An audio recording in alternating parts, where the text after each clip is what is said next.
All good. Rob, another trip down to the south coast. Just how relentless has this week in particular been? Yeah, but look, that's the game, isn't it? So it's enjoyable. And look, we get a bit of a break after this as well. Not the ones that go on international duty, but we get a couple of days, so it's no problem. We're well looked after, we travel well, and so it is what it is, and we look forward to it. And speaking of travelling, this week you've sent out letters to fans who have made or planning on making both journeys. Just talk to us a bit about why you decided to do that and how important that was for you to do. I think we've tried to talk about the supporters a lot from day one. We wanted to build a rapport and a connection, and supporters need to feel that we really value them, and I genuinely do, and it's not lost on me the commitment to travel, and in such great numbers and such great distance. I've been speaking to one or two people, even if I, around the corner, or even at the clubhouse, and one of the guys, a fan in there, and told me how much the train tickets were, and told me how much, and I had to stop over and do this and the other. It's a huge commitment, and it's a massive outlay.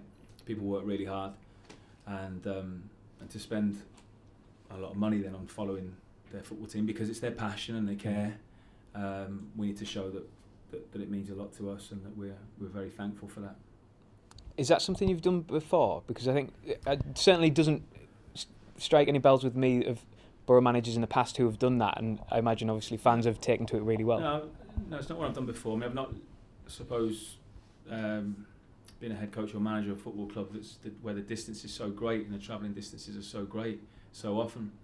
But it was something that, between us all, we all felt we needed to recognise this, the commitment of our fans, and in return, I know they'll bring the noise, and hopefully then we can give them a good performance and something to sing about as well. One other thing you might have to contend with is Storm Amy. I just wondered if, without getting all Paul me weatherman about it, I just wondered if that has factored into your thinking ahead of the trip down to Portsmouth.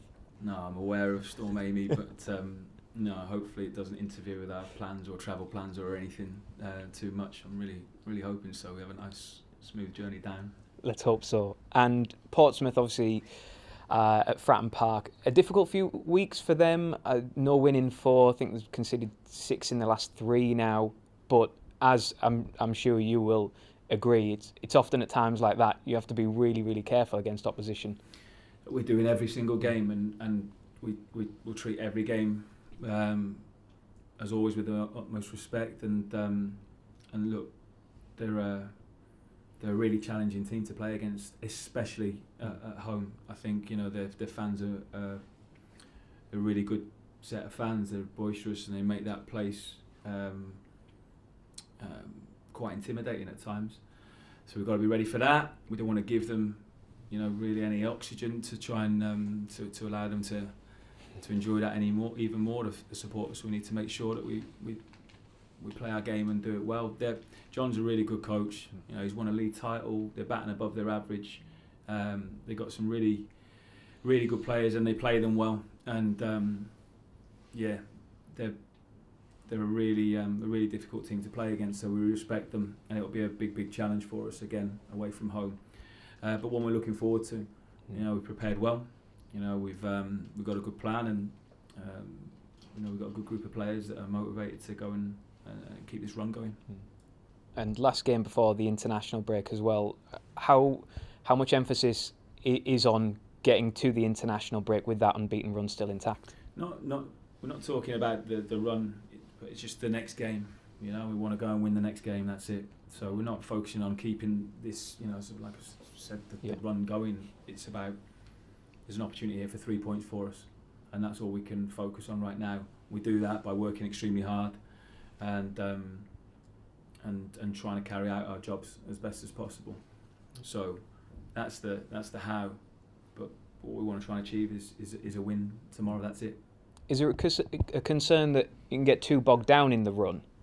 That I think probably more will get said and talked about that than in the building in here. Yeah. I don't think I've mentioned it once to the lads, so I think you guys will talk about it more, and we'll just concentrate on what comes next, because we've done some decent things so far, but again, if you just think, this is easy, or we can just turn up, and it doesn't work like that. So we've got to keep our focus and keep our feet on the ground and keep working hard. Obviously, you have the game on Saturday to think about, so not discounting that in any way, but the international break is often a time of reflection amongst fans, or maybe at football clubs as well, internally, about how they've done in the opening amount of games. And I just wonder, not necessarily on it, because clearly you've settled in well on the pitch, but what about off the pitch? How have you settled into life here? Yeah, loving it. Yeah, really enjoying life up here. Miss my family a bit at times, which is understandable, but we get to see each other when we can. But the people up here are fantastic and welcomed us in, with open arms, and it's an amazing place to come to work. We're really, really lucky and really privileged to have this opportunity, and I don't intend to let it go lightly. So now I'm really enjoying my time up here. And what's pleased you most up to this point about your team? I think that we've shown a real resilience and a togetherness, a really good spirit. We've been good at times, we've been not so good in others, but then stuck together, and that's really important over the course of the season. So we've already had that in 8 games. So there's a lot more to come. We're going to play really well at times and not so well in others, and that's just how it works. But if we can commit to just sticking together, showing real grit and fight, then that can carry you a long way. And we had to do that at times in the second half the other night. And speaking of the other night, I just wanted to mention Saul Brinney was our BBC Radio T Sport man of the match for the game against Stoke. How pleased have you been with him, and how impressed have you been with his development? Really pleased and really impressed. I liked him anyway before we came in, and we sort of give them both the opportunity. And obviously, it was Tom in pre-season as well to go, right, go and show us. Go and earn the shirt and go and show us, and he really did. And I thought, in particular, the Rangers game, I thought he really stepped up, and I thought this is an exciting young goalkeeper here, Sol, and I think he's really grown in confidence and continues to impress. And like I've said, I think in the last few interviews, he keeps me calm. And I think for a goalkeeper to do that, I think that's it's a really good attribute to have. And the relationship between him and his back three, the communication of all four, yeah, absolutely, seems to be second nature now. Yeah, I mean, at times you're going to need your goalkeeper to get points, try and win games of football, then we're going to need him. We want to try and protect him as much as possible, but that's not just the defence, that's the whole team. We really talk about that and value in defending as a group of 11. We defend with 11, try and attack with 11 as well. So it's a whole team thing. But it's nice we've kept 4 clean sheets so far. We want to try and keep that going. We want to be really difficult to score against, and obviously that gives us an opportunity to win games of football. So yeah, there's no doubt we're going to need Sol at times when they do break through, and he showed that the other night and stood up to it really, really well. Just last 2 from me. On the back 3, back 4, I know last week you mentioned about when you came in, you sort of envisaged it being a back 4, and then you kind of assessed things and you went, no, actually, back 3, I think will suit us at the time being. Do you still see that evolving? Could you see that evolving more to a back 4, or do you think you are where you are now with the back 3 and you're happy with that? Well, no. I mean, Southampton, probably, for a good chunk of the second half against Southampton, we were a 4.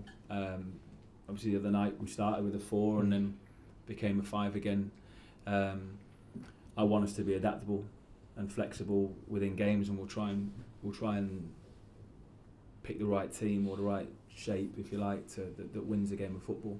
So I'm very open to shifting that around, and the players get that as well. Yeah. Our principles and everything that we want to try and do won't change, but sometimes we'll flip things tactically.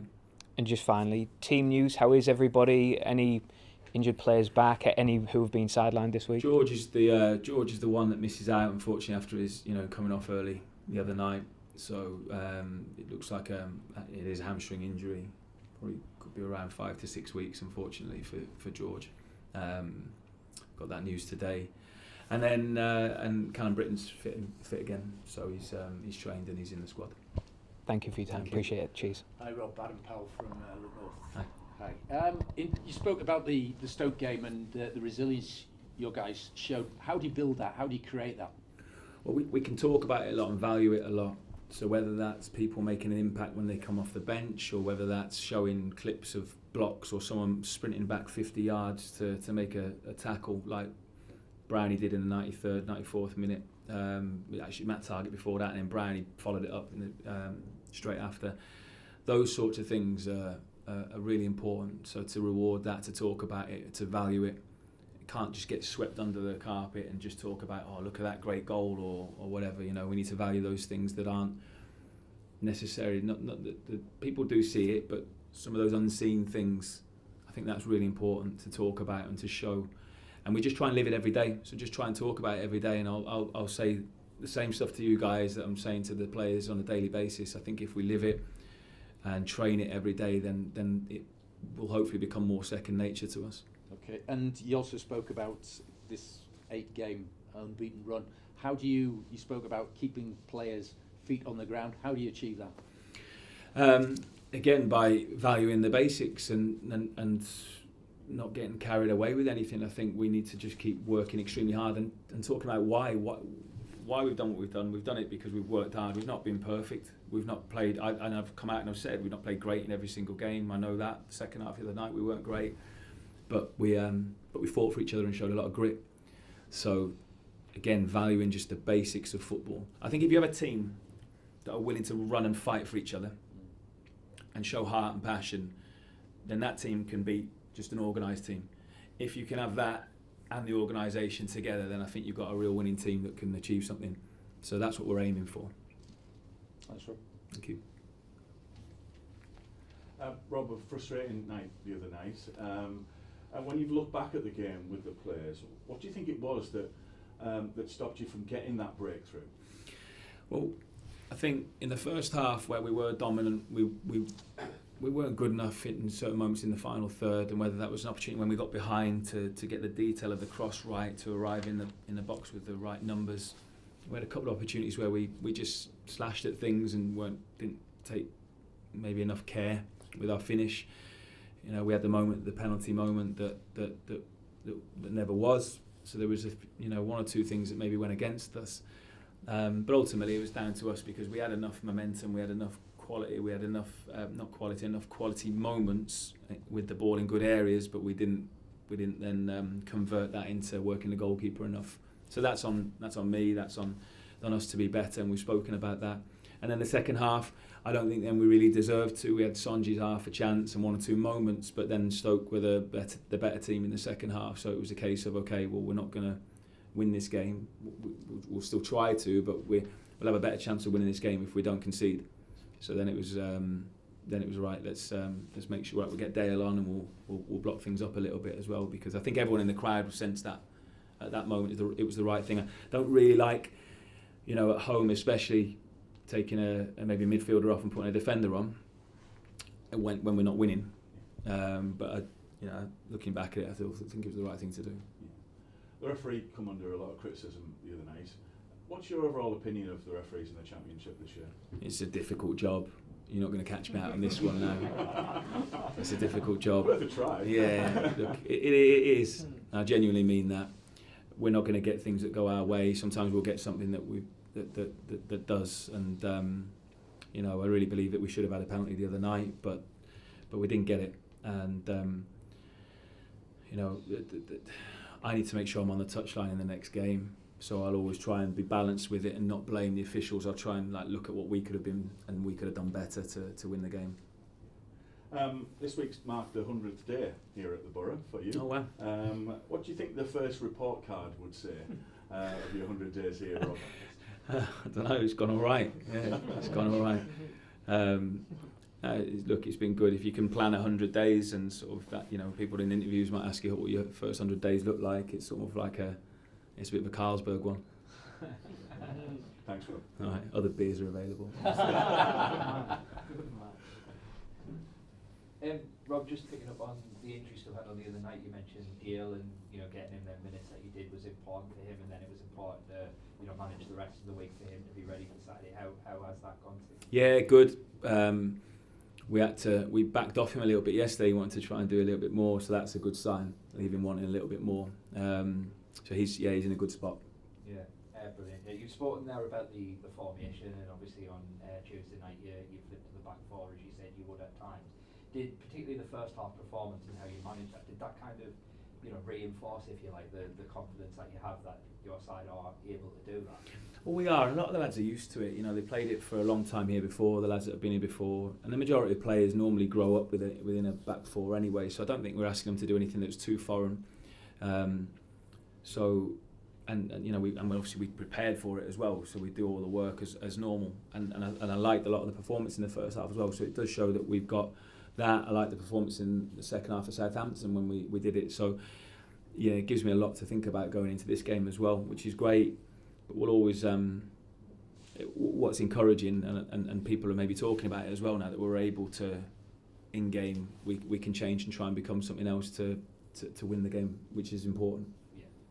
And you've spoken also there about the attacking side of it and not quite being able to make the breakthrough against Stoke, and you mentioned you spoke to the players about that since. I mean, as coaches, how can you kind of make that impact to get that going as you want it at the top? Yeah, it's interesting. I mean, sometimes when you've got game, and like we have in this week, you can't do as much as you'd like on the grass. So we had a meeting about it, showed a few bits and talked about it in a little bit more detail. What I would expect, this is where I want us to try and get the runners to. If we get behind them, this is what I'm expecting in this moment, rather than maybe being a bit safe, we need to be able to take some risks.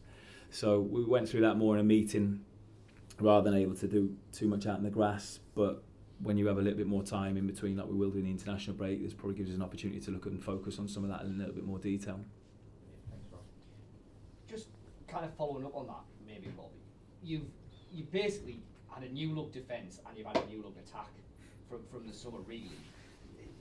From the outside, and this you might tell me this is absolute nonsense, but it feels like it's maybe easier to make quicker progress with the defence, because a lot of that is structural, a lot of that is repetition, a lot of that is doing the right thing, whereas the attack feels a bit more maybe off the cuff, the players have to learn. Is that kind of fair? Yeah, I think it's fair. Yeah, I think it's fair, and we've probably got more newer players higher up the pitch as well, as I would say, so it might take them a little bit more time to gel and understand what we want, but I think that's fair. I think I heard someone, I can't remember who it was, using this analogy the other week. You want to build a lovely house, it can take a lot of time. It won't take long to knock it down. Do you know what I mean? You can sort of, in terms of defending, you can disrupt, you can be organised, and you can do a lot of work on that, which we needed to do. Yeah. But then the artists have got to try and they've got to find their way then as well. But we do need to have some, like, these are our sort of rules and non-negotiables that we want in certain areas of the pitch as well, which we can. There's no doubt we've got work to do. Yeah. No No doubt about that. I'd take that point. Yeah, I agree. Portsmouth this weekend, Sammy Silvera obviously had a really difficult loan spell at Portsmouth. He then came back and had really another difficult loan spell in League One, and at that stage you wondered how he was going to kind of bounce back from that. What do you think it says about him that he's dealt with all of that as a young player in an overseas country? And when you first came in, I know when we first sat down with you said everyone's got a clean slate, but it felt like he was potentially a long way kind of from below where he would want to be, and yet he's got there. How has he done that with you, and what do you think it says about him as a character? It says a lot. Brilliant attitude, brilliant human being. Love Sammy to bits. He's one of your favourites, isn't he, Juicy, as well? we like Sammy, and he's but a brilliant human being. I think what I like about Sammy is he's flexible. So he's come on at right back the other night. Yeah. After 2 or 3 minutes, which that's not easy to do. And I was a right back or a centre half by trade. I would have found that hard but he's just come on and done it and helped us keep a clean sheet. Yeah. He works extremely hard. But that discussion that we had really early on, when he talked about how much he wanted to be and be a part of it, and that really struck a chord with me. So I said, right, come on, now's your chance. You got your opportunity. Just go and show us, and that's what he's done. And when we talk about loans, like, managers will sometimes say a bad loan can actually be a good loan. I mean, Hayden, didn't really kick a ball for Scunthorpe at times when they were going out the Football League, and yet look what he's come back immediately and done it. Is it, can young players almost learn more from going through quite difficult times at that stage of their career? Yeah, sometimes. I mean, there's no guarantee that you get a move and it's just going to work out. You hope it does, but you can always try and take something from any sort of situation, whether it be good or bad, whether you're playing loads of games or you're not. So, but for Sammy, it's just experience. Yeah. And I've had it. We can put it all into our own lives, can't we? You lose games of football and it's tough, but tough times don't last. But neither the good times. Yeah. Life just carries on. And then you find a way and you get through it, and that's what Sammy's had to do. And at the moment, he's in a great spot where he's really happy, he's smiling, he's a big part of the group, and we love him. Thanks everybody. Thanks, everyone. Thank you. Safe trip.